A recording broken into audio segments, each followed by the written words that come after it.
자, 그러면 계속 이어서 갈게요. 자, 이제 179페이지로 넘어가도록 하겠습니다.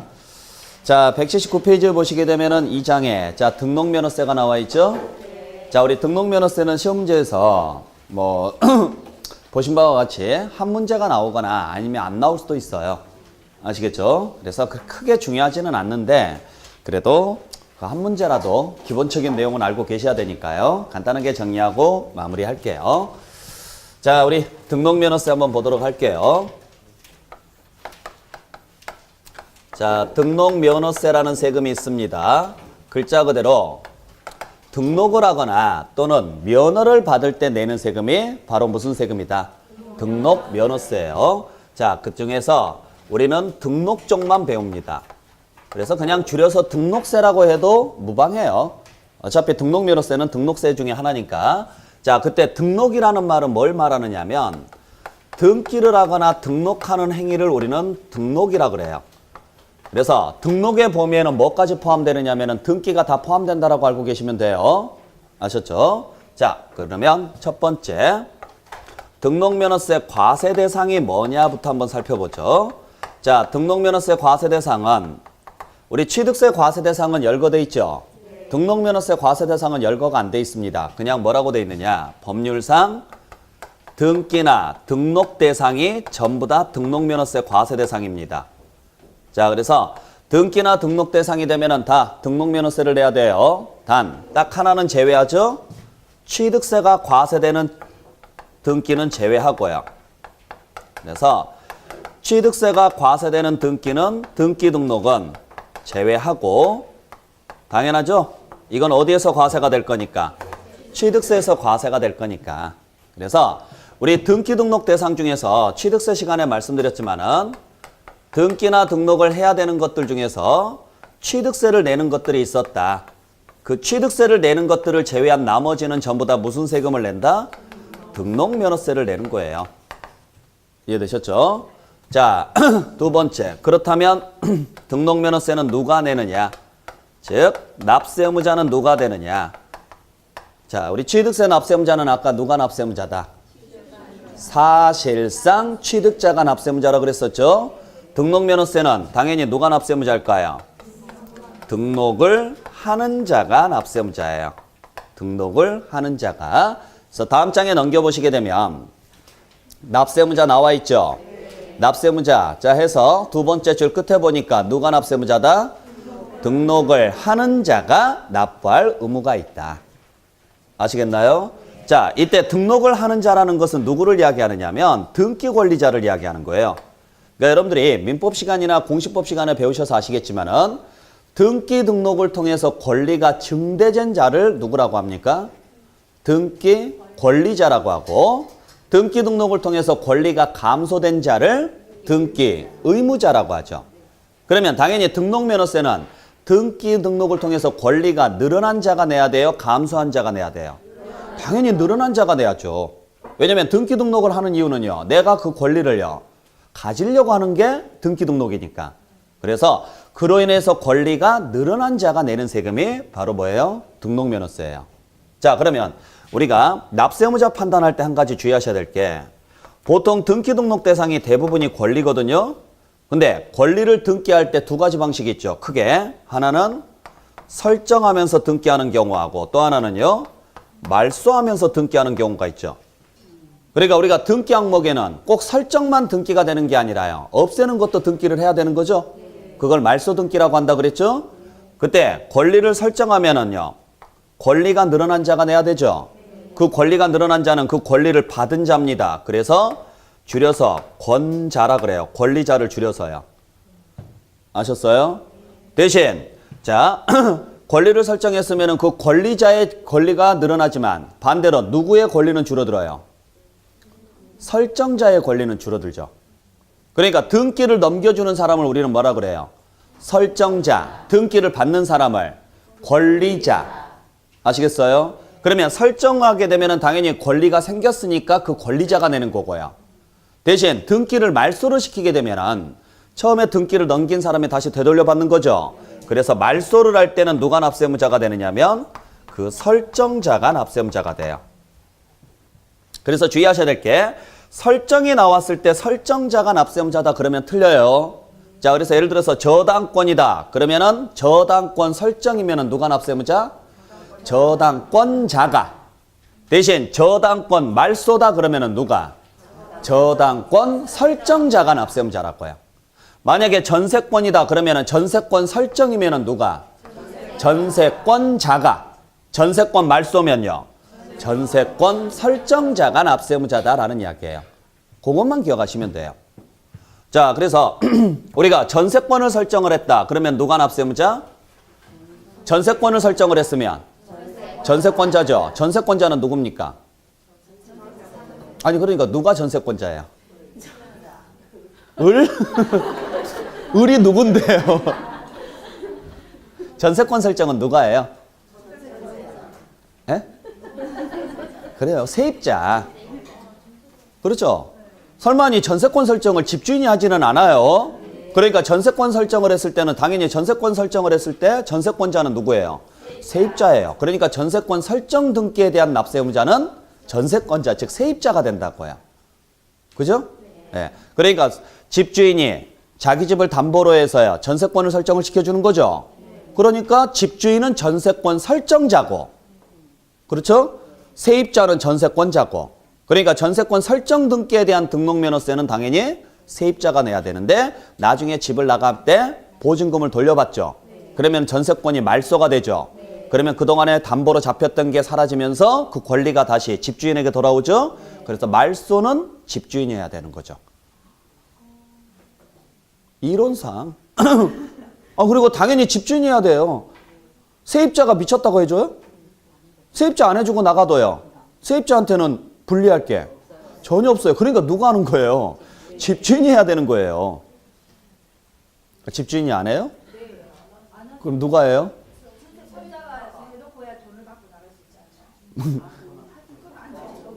그러니까 돈을 안 주겠죠. 네. 그러니까 이제 현실적으로는 아쉬운 사람이 하는 거예요. 그래서 현실하고는 좀 달라요. 그러니까 지금 제가 설명드리는 것은 이론이에요. 그러니까 현실에서는 무조건 아쉬운 사람이에요. 현실에서는. 그러니까 여러분들이 현실적으로 바라보시면 문제를 못 풀어요. 아셨어요? 그러니까 지금 여러분들이 배우시는 것은 제가 늘상 말씀드리지만은 오직 이론입니다. 그러니까 완벽하게 법률로만 해석을 해야 돼요. 현실로 들여다보시면은 답이 안 나와요. 아시겠어요? 네. 자, 우리가 예를 들어서 개인이 은행으로부터 대출을 받으려고 그래요. 그러면 대출을 받았으면 개인은 은행한테 뭘 제공을 해야 돼요? 담보를 제공을 해야 돼요. 이 담보에 대해서 뭘 설정할까요? 저당권을 뭐 할까요? 설정하겠죠. 저당권을 설정하겠죠? 그러면 저당권을 설정하게 되면 누가 저당권자예요? 은행이 저당권자죠. 은행이. 그렇죠. 채권자가 은행이니까. 그러면은 요 채무자는요. 저당권 뭐가 돼요? 설정자가 되죠. 저당권 설정자가. 그죠? 그러니까 이쪽에서 저당권 설정을 해주면서 이쪽에서 권리가 늘어나죠. 그러면 저당권 설정에 대한 등록면허세는 누가 내야 되는 거예요? 저당권자인 은행이 내야 되는 거라고요. 은행이. 무슨 말인지 아셨어요? 예. 근데 이걸 대출을 상환했어요. 자, 대출을 상환했으니까 그 담보된 물건에 대한 소유권이 다시요. 개인한테 돌아오죠. 그래서 이걸 말소를 시켰다. 그러면은 권리가 다시요. 설정자한테 돌아가죠. 그러니까 이때는 납세의무자는 누가 돼요? 설정자인 이 사람이 납세의무자가 된다고요. 이론상. 아셨어요? 물론 현실적으로 저당권 설정 비용은요. 요 채무자가 내요. 왜? 돈 빌린 사람이 아쉬운 사람이에요. 그러니까 은행에서는 네가 비용 안 되면 나 돈 안 빌려줘 이러니까요. 어떻게 해요? 그래 내가 비용 댈게. 지금 그런 식으로 나오는 거잖아요. 근데 원래 개인이 내면 안 돼요. 자기가 돈을 빌리면서 자기가 권리가 줄어들면서 자기가 지금 비용을 내는 거잖아요. 그게 현실인 거고.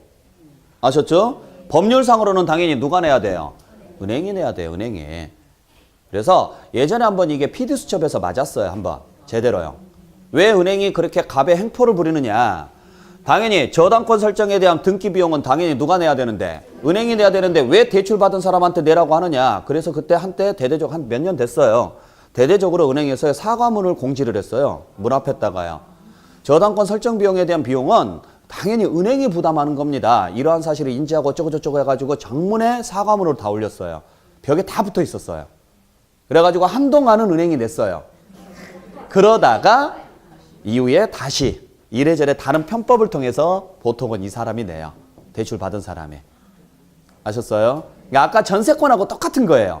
그러니까 현실하고 이론은 다르다는 이야기입니다. 자, 그래서 여러분들이 잘 보셔야 돼요. 설정이 나오면 누가 납세무자고? 권자. 말소가 나오면 누가 납세무자고? 설정자가 납세무자다라는 사실.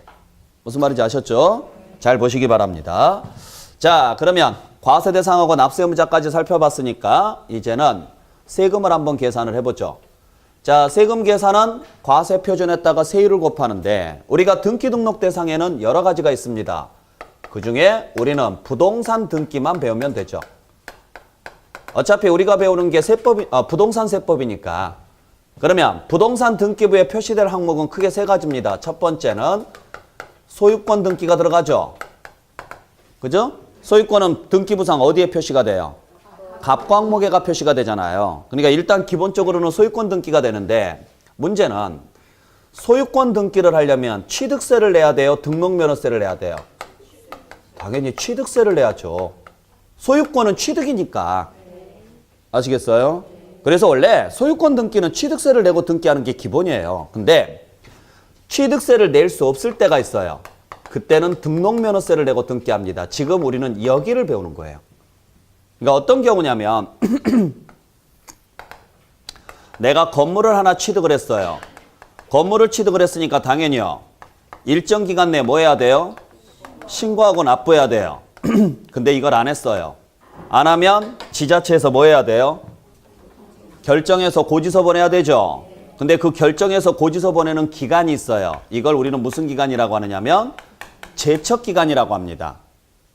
아셨죠? 그러니까 우리한테 신고 납부할 수 있는 기간을 주듯이 안 했을 때 정부에서 지자체에서 보낼 수 있는 기간을 줬다고요. 이 기간 내에 결정해서 뭘 해줘야 돼요?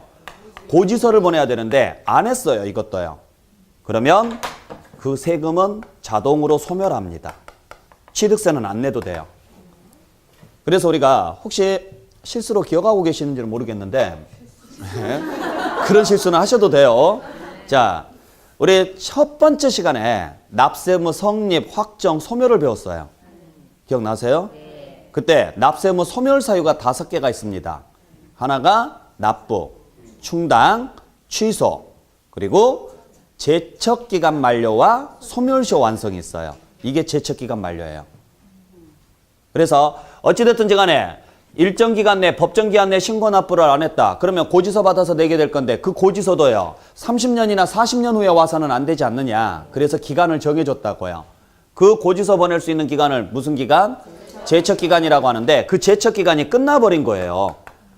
그러면 징수할 생각이 없다 그래서 납세 의무 자체를 없애버려요. 그러니까 나는 취득세를 합법적으로 안 내도 돼요. 기분 좋죠? 그래서 이제 아무 생각 없이 살다가 이걸 팔려고 하니까 이제 여기서 문제가 생겨요. 팔려고 하니까 미등기에 걸리네요. 그렇잖아요. 세금을 안 냈으니까 당연히 등기를 안 했겠죠. 미등기에 걸렸죠. 그러면 세금이 70%가 나와요. 양도소득세가. 미등기 세율이 70%니까. 그건 피해야 되겠어요. 그래서 양도하기 전에 등기하러 갑니다. 등기하러 갔더니 뭘 내래요? 세금을 내래요. 그래서 취득세를 내러 갔더니 끝났대요. 얘는 못 낸대요. 그러면 나 어떻게 해야 되느냐? 그때 등록면허세 내고 등기하라고요. 소유권 등기를. 무슨 말인지 아셨죠? 그러니까 이런 경우는 거의 없는데 아예 없다고는 할 수가 없으니까 법적으로 만들어 놓은 거예요.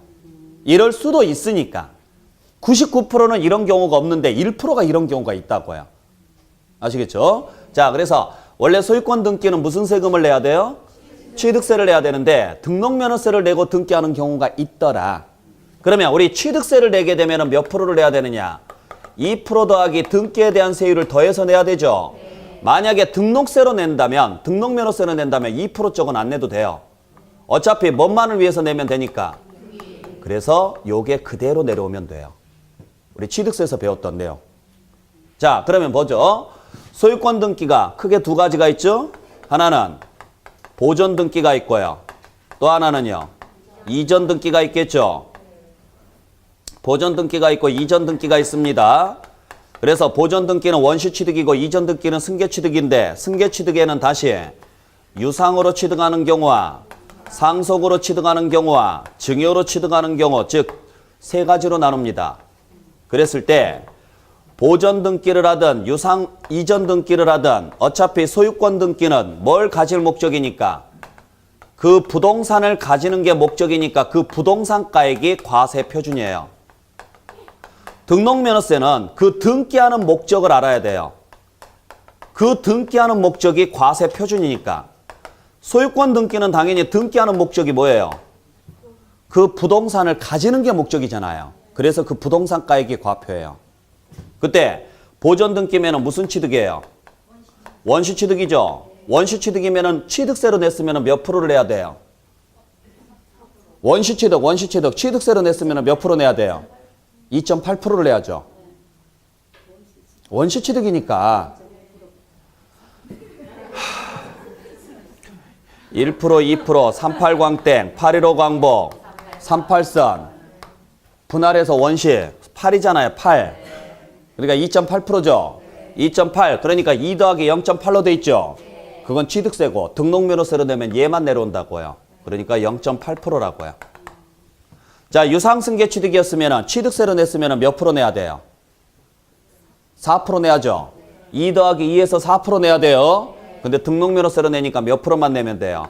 2%만 내시면 돼요. 자, 상속의 원인이면 취득세에서는요. 몇 프로?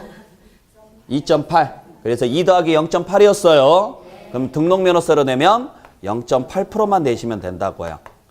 자, 증여면은 취득세에서는요. 3.5예요. 2 더하기 1.5죠. 등록면허세로 내면 1.5%만 내시면 되는 거예요. 요게 과표하고 세율이에요. 자, 그러니까 소유권에 관한 등기는 과세 표준은 다 무슨 가액이에요? 부동산 가액이에요. 따로 외울 것도 없어요. 그러면 여러분들이 외워야 될 건 뭘 외우셔야 되느냐? 세율을 외우셔야죠. 근데 세율을 외울 필요가 없는 게 이미 취득세에서 배웠던 세율이 그대로 내려오니까. 그래서 취득세에서 여러분들이 정리를 좀 해주시면 돼요. 자, 그래서 여기가 과세 표준이고 여기는 세율이고요. 두 번째. 자, 등기부에는 소유권만 표시되는 게 아니라 뭣도 표시돼요? 소유권 이외의 권리도 표시가 되죠. 자, 그래서 소유권 이외의 권리로서 뭐가 있느냐면 가등기라는 게 있고요. 또 지상권이라는 것도 있고 또 지역권이라는 것도 있고 또 전세권이라는 것도 있고 그 다음에 임차권이라는 것도 있고 그 다음에 저당권이라는 것도 있고요. 가압류라는 것도 있고 가처분이라는 것도 있고 경매 신청도 있습니다. 이게 전부 다 어디에 표시될 항목? 등기부에 표시될 항목들이라고. 등기부에. 부동산 등기부에 표시될 수 있는 항목들이죠. 아셨죠? 자, 근데 소유권이 아니에요.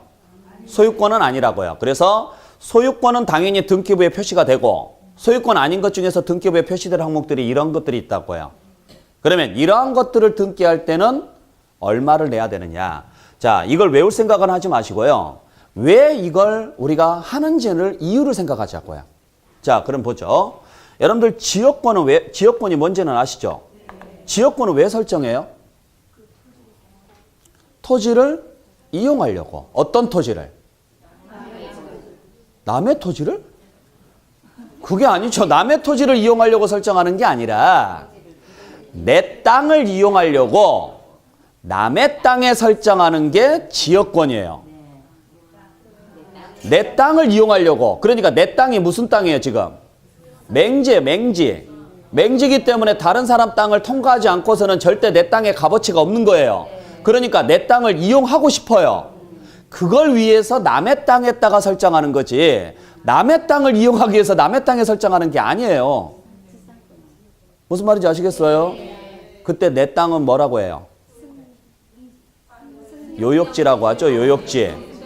지역권이 설정되는 땅을 승역지라고 하죠. 그러면 승역지에 설정이 되지만 최종 목적은 승역지입니까? 요역지입니까? 그래서 그 요역지가액이 과표예요. 자, 우리 전세권은 왜 설정합니까, 여러분들? 뭘 보장받으려고요? 전세권 설정하는 이유가 뭐 때문에 설정을 해요, 여러분들? 그 집에서 살려고? 아니잖아요. 그 집에서 살려고 설정하는 게 아니죠. 만약에 그 집에서 살려고 전세권 설정을 했다면 그때는 부동산가액이 돼야 돼요. 근데 전세권 설정은 그 집에 살려고 하는 게 아니에요. 뭐 때문에 하는 거예요? 보증금 못 받을까 봐.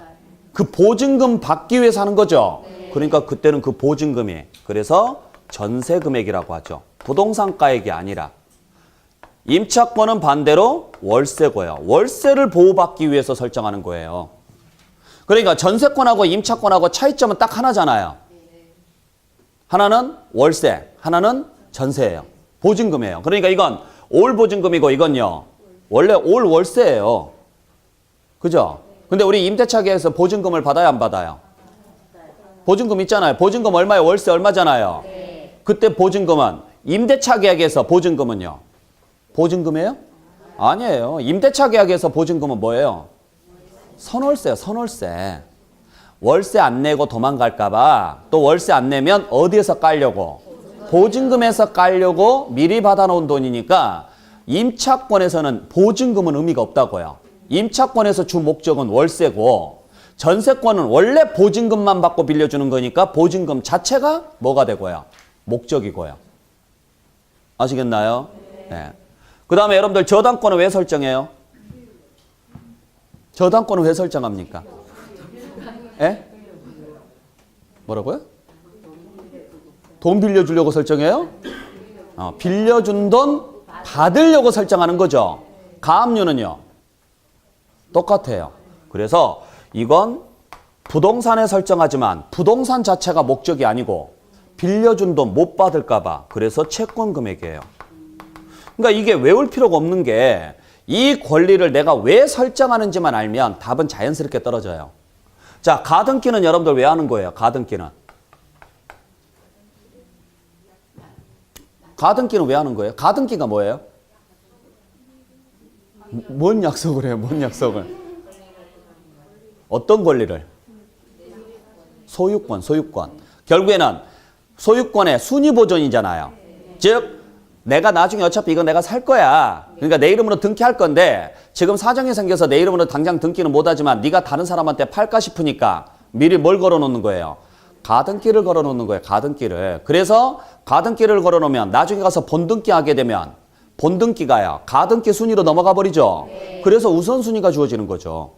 결국 가등기를 설정하는 이유는요, 그 부동산을 가지고 뭔가를 하려고 하는 게 아니라 그 부동산을 뭐 하려고? 가지려고. 그러니까 그 부동산 자체가 과표예요. 지상권도 마찬가지고요. 아셨죠? 왜 소유권이 부동산가액인지 아시겠어요? 소유권은 그 부동산 자체를 가지는 게 목적이니까 부동산 자체가 과표라고요. 지역권도 그 부동산 자체가 과표가 돼야 되는데 부동산이 두 개가 있다고요. 하나는 요역지가 있고 하나는요, 승역지가 있어요. 근데 지역권이 설정되는 땅은 승역지지만 승역지 때문에 설정하는 게 아니라고요. 뭐 때문에 설정하는 거예요? 요역지 때문에 설정하는 거니까 부동산 가액 중에서 요역지 가액이 되는 거고, 전세권은 부동산에 설정하지만 부동산 때문에 설정하는 게 아니라 전세 금액 못 받을까 봐 설정하는 거니까 전세 금액으로 가야 되는 거고, 임차권은 월세를 냈는데 쫓겨날까 봐 월세에 대한 보호를 받기 위해서 설정하는 게 임차권이고, 그죠? 저당권도 역시 부동산에 설정하지만은요, 그 부동산에 설정하지만 빌려준 돈 받으려고 설정하는 거니까 채권 금액이고요. 아시겠나요? 자, 그래서 과세 표준을 정확히 보셔야 돼요. 그리고 소유권이 아닌 나머지 권리들은 전부 다 몇 프로냐? 0.2%예요. 그러니까 여기 세율은 다 똑같죠. 그러니까 여기는 세율을 외울 게 아니라 뭘 외워야 돼요? 과표를 외워야죠, 여기는. 근데 과표는 외우는 게 아니라 권리를 제대로 이해만 하시면 외울 필요는 없다고요. 아셨어요? 자, 그래서 소유권에 대한 문제가 나왔다. 소유권에 대한 문제가 나오면은 세율을 외우셔야 되고, 소유권 이외의 권리에 대한 문제가 나왔다. 그러면 그때는 과표를 외우셔야 되고요. 근데 소유권에 대한 부분에서 세율은요. 이미 취득세에서 배웠으니까 따로 외울 필요 없고 그 다음에 소유권 이외의 권리에서 과표는요. 외우면 너무 양이 많으니까 외우지 마시고 이걸 왜 설정하는지 이유를 생각하라고요. 그러면 답은 떨어져요. 대신 세율은 몇 프로로 고정돼 있으니까 0.2%로 고정돼 있으니까 그대로 외우시고요. 그래서 등록면허세 시험 문제에서 혹시 과표나 세율 문제가 나오게 되면 제일 먼저 봐야 될 게요. 소유권이냐 소유권이 아니냐를 봐야 돼요. 아셨어요? 그래서 소유권이면 무조건 부동산가액이고 그 원인에 따라서 세율이 달라지는 거고 소유권이 아니라면 세율은 무조건 0.2%니까 어떤 권리냐에 따라서 과표가 달라지는 거고요. 구분할 수 있겠어요? 잘 기억을 해주셔야 돼요. 자, 그 다음에 세 번째. 권리를 제외한 나머지 기타. 즉 여기에 나와 있는 1번과 2번을 제외한 나머지 것들. 그러니까 권리가 아닌 것들. 또 등기부에 표시가 돼야 안 돼요? 되죠. 가장 대표적인 게 뭐가 있느냐. 말소 등기라든지 또는 지목 변경 등기라든지 건물 구조 변경 등기라든지 표시 변경 등기 같은 경우요. 이러한 것들이 있죠. 또는 하필 등기라든지 또는 분필 등기라든지 이러한 것들요. 자, 중요한 것은요. 여기에 있는 것들은 다 권리는 아니라는 거예요. 권리가 아니기 때문에 과표를 산정할 수가 없어요. 그래서 이건 과표를 산정할 수가 없으니까 그냥 건당으로 계산해요. 그래서 건당 6,000원이에요. 건당. 아셨죠? 특히 주의하셔야 될 것은 요 말소 등기 주의하셔야 돼요. 자, 그래서 여기까지는 다 설정이고 말소는 무조건 뭐고요? 건당 6,000원이라고요. 그러니까 여러분들 말소는 어떻게 해요? 자, 등기부에 저당권 이렇게 적어요. 그럼 권리가 형성됐어요, 안 됐어요? 됐으니까 그 권리 뭐 때문에 설정했느냐를 알면 되지만 말소는 어떻게 해요? 말소 그러니까 등기부에 말소 표시는 어떻게 하냐고요? 이렇게 해요? 화이트로? 아니죠. 이거죠, 이거. 그죠? 이거 했다고 해서 권리가 새로 생기거나 그러진 않죠. 대신 달아졌어, 안 달아졌어요, 분필? 네, 그 한 번 달아지는 게 6,000원이라고요. 잉크 값이. 아셨어요? 자, 그래서 권리가 아닌 것들은 단순히 그냥 글자만 바꾸거나 밑줄만 하나 긋는다거나 줄을 하나 긋는다거나 그러한 행위들을 할 때는 그러한 표시를 할 때는 그냥 무조건 건당 얼마씩 6,000원이 한 번 해줄 때마다 6,000원이라고요. 그래서 주의하셔야 될 게 자 보죠. 우리 예를 들어서 저당권이에요. 자, 저당권을 설정합니다. 설정하면 납세의무자는 누구예요? 저당권자가 될 거예요. 저당권자가. 그리고 저당권자는 왜 설정했냐고요? 빌려준 돈 받으려고. 그러니까 과표는 채권 금액이고요. 소유권은 아니니까 무조건 몇 프로라고요? 0.2%라고요. 근데 그 저당권을 말소했어요. 그러면은 누가 납세의무자고? 저당권 설정자인 채무자가 납세의무자가 될 것이고 그때 저당권 설정자는요. 줄만 하나 그으면 되죠. 그러니까 건당 6,000원을 내시면 되는 거고 6,000원만. 이런 거죠. 그래서 보통 우리가 말소 등기를 하게 되면은요. 법무사한테 맡기면 약 한 4만 원에서 5만 원 달라 그래요.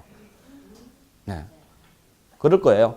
그게 요 비용 외에 교통비까지 해가지고 그 정도 받고 이제 본인 수수료까지 해서 그 정도 받아요. 근데 말소 등기 하는 거 어렵지 않아요. 그냥 여러분들이 인터넷으로 신청을 해도 되고요. 증빙서류만 있으면 되니까 그냥 심심할 때 한번 가가지고 하셔도 아무 상관은 없어요. 안 심심해요? 심심할 거예요, 분명히. 네, 하도록 하세요. 자, 그래서 우리 등록면허세 문제 풀 때 꼭 주의하셔야 될 것. 어떤 권리가 나오잖아요. 그러면 꼭 확인해야 될 게 설정을 물어봤는지 말소를 물어봤는지 꼭 확인해야 돼요. 저당권이 보이니까 채권 금액이 나와요. 맞잖아요. 근데 말소라고 넣어버려요. 그러면 틀린 문장이에요. 말소는 뭐가 나오든지 간에 상관없이 뭘로 가야 돼요? 건당으로 가셔야 돼요. 건당으로. 자, 그래서 여기까지가 우리가 등록면허세에 대한 과세표준과 세율입니다. 잘 보셔야 돼요. 자, 그러면은 지금 보신 바와 같이 과세표준이 전부 다 가액, 금액. 이것도 금액이죠? 그 다음에 이것도 금액이죠? 그래서 원래 등록면허세는 자, 보죠. 세금을 계산을 할 때 과세표준에다가 뭘 곱해서요? 세율을 곱해서 계산을 합니다. 자, 세금은 무조건 과세표준에다가 세율을 곱하죠. 그래서 뭘 구하면 돼요? 산출세액을 구하면 되고 이걸 가지고 최종적으로 뭘 구하시면 돼요? 납부할 세액을 구하시면 되는데 그때 등록면허세 과세표준은 전부 다 가액으로 계산을 했죠. 가액으로 계산하는 걸 뭐라고 하느냐면 종가세라 그래요. 가액으로 계산했다 그래서. 근데 등록면허세부터 뭐가 나오기 시작하느냐? 수량으로 계산하는 게 나와요. 가액이 아니잖아요, 과표가. 그래서 수량으로 계산한다 그래서 종량세로 가는 경우도 있어요. 수량으로 간다 그래서. 그리고 세율을 봤더니 전부 다 퍼센테이지죠. 퍼센테이지로 나온 것을 비율로 표시했다 그래서 이를 뭐라고 하느냐? 정율세라 그래요. 근데 얘는 비율로 표시한 게 아니라 금액으로 표시했죠. 요게 세율이니까. 그래서 금액으로 표시했다 그래서 정액세라 그래요. 액자를 써가지고요. 자, 유일하게 여러분들이 배우시는 세금 중에서 종량세하고 정액세 구조가 나오는 경우가 등록면허세밖에 없어요. 여러분들이 배우시는 세금 중에서는. 취득세는 없어요. 취득세는 전부 다 이거예요. 그렇잖아요. 취득세 과세표준은 뭐다? 취득 당시 가액이다. 가액이죠. 단 연부로 취득했으면 연부금액이다. 가액이죠. 그 다음에 증축 등이 되면 증가한가액이다. 가액이죠. 다 가액이라고요. 거기에 적용할 세율은 4%짜리가 있고 3.5%짜리, 3%짜리, 2.8%짜리, 2.3%짜리가 있다. 다 퍼센테이지죠. 정률세라고요. 다음 시간에 배울 재산세도 마찬가지예요. 재산가액이 과표고 거기에 적용할 세율은 전부 다 비율로 돼 있어요. 나중에 배울 양도소득세도요. 다 가액으로 표시가 되고 비율로 나와요. 등록면허세도 가액으로 표시가 되고 비율로 나와요. 근데 유일하게 등록면허세 중에서요. 수량으로 표시되면서 금액으로 표시되는 게 딱 하나 있다. 그게 건당 6,000원이에요. 요게 등록면허세 특징이라고요. 아셨죠? 자, 그때 등록면허세 과세표준은 뭐가 있느냐? 자, 등록면허세 과세표준은 부동산가액으로 가는 경우도 있고요. 또 요역지가액으로 가는 경우도 있고요. 전세금액으로 가는 경우도 있고요. 월세로 가는 경우도 있고요. 또 뭘로 가는 경우도 있어요? 채권금액으로 가는 경우도 있고요. 그 다음에 건당으로 가는 경우도 있고요. 이러한 경우들이 있더라. 그래서 여기서부터 여기까지가 지금 요 건당을 제외한 나머지는 다 종가세, 얘만 종량세. 아셨어요? 자, 그리고 여기에 적용할 세율들이 있더라. 아셨죠? 그때 여기에 적용할 세율들은 전부 다 무슨 세율이라고 하느냐면 우리 지방세는요. 잘 들으세요. 지방세는 다 표준세율이라 그래요. 표준세율이라는 말은 무슨 말이냐면 지방자치단체의 재량에 의해서 50% 범위 내에서 가감 조정할 수 있는 세율을 표준세율이라 그래요. 그래서 지방세는 주어진 세율이 다 표준세율입니다. 그래서 원칙을 표준세율이라고 하고 다만 예외적으로 중과세율이 적용되는 경우가 있어요. 이게 지방세 구조예요. 그래서 자 무슨 이야기냐면 지방세 세율은 누가 정할까요? 그러면 큰일 나요. 그러니까 그걸 오해하시는 분들이 계시는데 지방세 세율을 지자체가 정하게 되면 어떤 문제점이 생기느냐. 각 지자체마다 세율이 달라요. 그러면 어떤 문제점이 생길까요? 낮은 데로 이사 가겠죠. 그러면 어떤 지역은 사람이 완전히 없어져 버리겠죠. 그러면은 그 지역으로 사람을 끌어들이려면 그 지역은 또 어떻게 할까요? 세율을 낮추겠죠. 그러면은 또 이쪽으로 옮기니까 이쪽 지역에서는요. 또 낮추겠죠. 그러니까 여기서 덤핑, 여기서 덤핑. 세금 가지고 덤핑을 친다고요. 덤핑 하다 보면 나중에는요. 없어요. 그러면 지자체가 망해요. 그래서 그런 거 하지 말아라. 세금 가지고 경쟁하지 말아라. 그래서 법으로 정해놔요. 지방세 세율이든 국세든. 그래서 법으로 세율을 딱 정해놓습니다. 법으로 세율을 정해주는데 문제는 이게 지방세일 때가 문제예요. 국세는 상관이 없어요. 왜냐하면 국세는 국가 전체를 하나로 놓고 판단하니까. 근데 지방세는 법으로 정해놓은 이 세율이 그 지자체의 특성을 반영하고 있어요? 아니라는 거예요. 그래서 지자체에게 재량권을 주는 거예요. 일단 되도록이면 이걸 쓰되 너희들이 상황에 따라서 필요하다고 여겨지면 범위를 줄게. 50% 범위를 줄 테니까 여기를 벗어나지만 않는다면 너희들의 재량에 의해서 세율을 조절해. 거기에 중간이 되는 세율이라 그래서 이걸 무슨 세율이라고 해요? 표준세율이라고 하고 이걸 탄력률이라고 하는 거예요. 그러니까 우리도 마찬가지죠. 우리 수업 시간이 정해져 있어요? 안 정해져 있어요? 정해져 있어요. 50분 수업하고 10분 쉬고 50분 수업하고 10분 쉬고 공식적인 것은 그렇게 정해져 있지만 만약에 저도 되도록이면 그걸 지키려고 노력을 해야 되잖아요. 근데 하다가 이렇게 설명하다가 50분 딱 되니까요. 이렇게 하다가 50분 됐으니까 쉬어가지고요. 자, 잠시 쉬었다 가겠습니다. 이래야 돼요? 아니라고요. 그죠? 근데 왜 수업 시간을 정해줬어요? 그래야 예측이 가능하니까. 수업은 보통 3시간에서 3시간 반 정도는 한다. 그러면 약속을 잡아도 이 정도에는 잡으면 되겠구나. 그러면 저도 되도록이면 3시간에서 3시간 반 사이에 끝내는 게 맞잖아요. 그죠? 근데 하다 보면 어때요? 진도가 좀 빨리 끝나면 제 재량에 의해서요. 2시간 반에 끝낼 수도 있다는 이야기예요. 그건 제 재량입니다.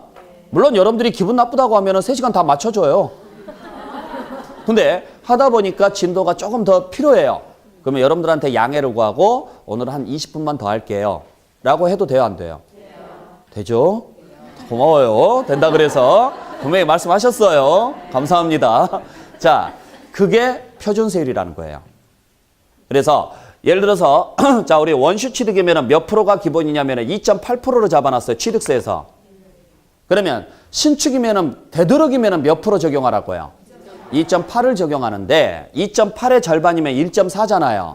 1.4를 더하면 4.2%가 될 것이고요. 최고세율은 1.4를 빼면 1.4%가 될 거예요. 또 아무 생각 없이 50% 더해서 52.8% 그러지 말고 난리 나는 거예요. 그랬을 때 자, 우리 지역에 이 사람이 신축을 했는데 이 사람이 신축한 이유가 뭐냐면 신축을 했으니까 원래 몇 프로를 부과해야 돼요? 2.8을 부과해야 되는데 이 사람이 신축한 이유가 지난번에 화재가 나가지고 이 사람의 집이 허물어진 거예요. 그래서 이번에 다시 지은 거예요. 그러면 그 사람한테는요. 지자체가 재량권을 행사해서요. 고생하셨고 피해를 보셨으니까 저희들이 좀 낮춰드릴게요. 그래서 1.4%만 내세요. 라고 할 수 있다 없다? 있다라는 거예요. 그렇게 조절할 수 있게끔 만들어준 게 표준세율이에요. 지방세 세율은 다 이 구조로 돼 있다고요. 아셨어요? 단 예외적으로 중과세 되는 경우가 있다. 그러니까 중과세 되는 경우를 제외한 나머지 세율들은 다 무슨 세율이에요? 표준세율이에요. 취득세도 그래서 원칙은 무슨 세율이에요? 표준세율인 거예요. 그리고 예외적으로 무슨 세율이 있었느냐? 중과세가 되는 경우가 있었어요. 그리고 취득세에만 특례가 하나 더 들어가죠. 기준세율이라는 특례가 들어가죠. 그래서 얘하고 얘를 비교하기 위해서 제가 뭐라고 처음에 설명했느냐. 등기가 필요한 경우, 등기가 필요 없는 경우라고 말씀드린 거예요. 등기가 필요한 경우를 표준세율이라고 한다 그랬죠. 그 말은 그 세율을 그대로 적용해도 되지만 필요에 따라서는 재량에 의해서 몇 프로 범위 내에서요. 50% 범위 내에서 가감 조정할 수 있다 그 소리고 등기가 필요 없을 때는 기준세율이라고 그랬죠. 그건 탄력률 없어요. 그냥 그 세율 그대로 내야 돼요. 그리고 중과세가 되는 경우가 있었고. 그러니까 요건 오직 취득세에서만 나오는 제도예요. 그래서 취득세에서 이 문제가 절대 안 빠지는 거예요. 무슨 말인지 아셨어요? 근데 등록면허세부터는 이건 없어요. 그래서 작년에 등록면허세 문제에서 이 글자가 나왔어요. 기준세율이라는 글자가. 그러면 그건 읽어보나 마나 틀린 문장이에요. 기준세율이라는 글자는 오직 어디에서만 쓸 수 있는 글자다? 취득세에서만. 그런 것들만 알면 문제 푸는 데는 지장이 없다라는 거예요. 이해되셨어요? 네. 자, 그래서 지금 제가 여기에 적어놓은 세율들 있죠? 이게 다 표준세율이라고 해요. 표준세율인데 지금 이 적어준 세율들은요. 자, 표준세율인데 보시면은 비례세하고 누진세 구조가 있어요.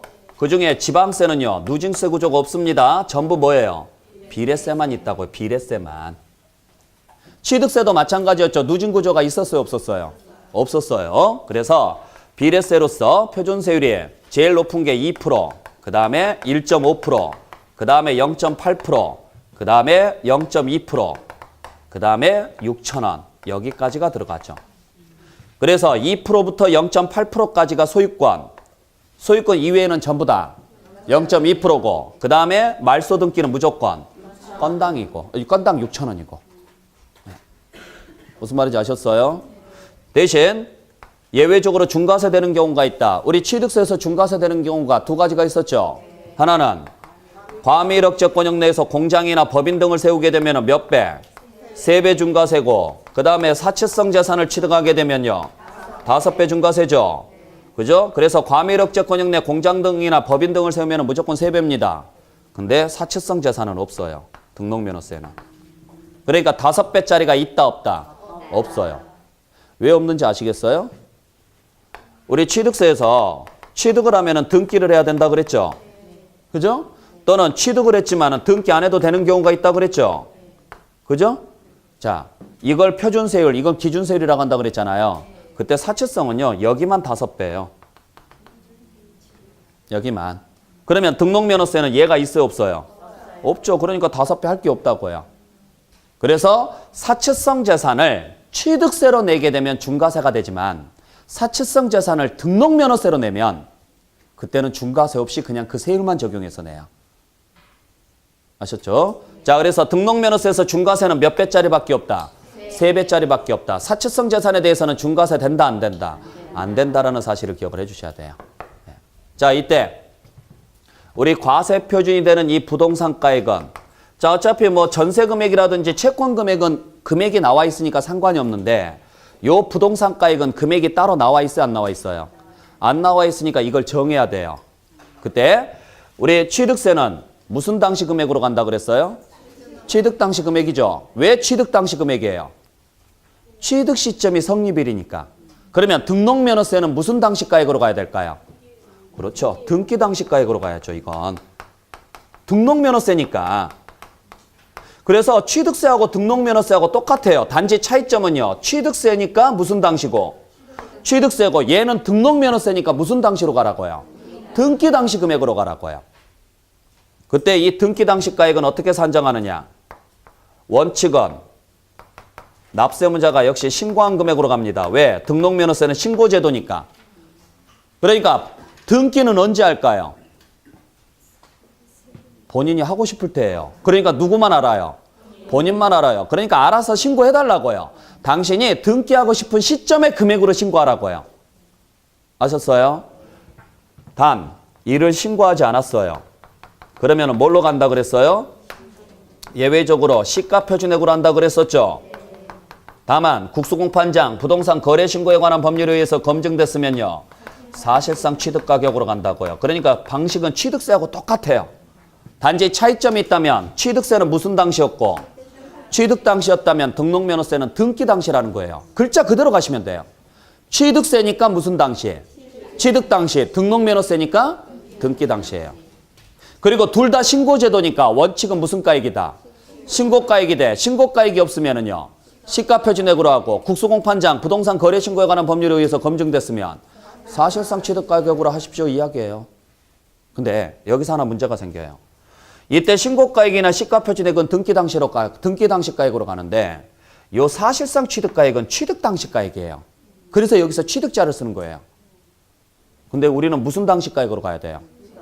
그래서 등기 시점에 등기 시점에 중간에 자산 재평가가 되거나 감가상각으로 인해서 가액이 바뀔 때가 있어요. 그때는 그 바뀐 금액으로 가야 돼요. 바뀐 금액으로. 그래서 꼭 시험 문제 나옵니다.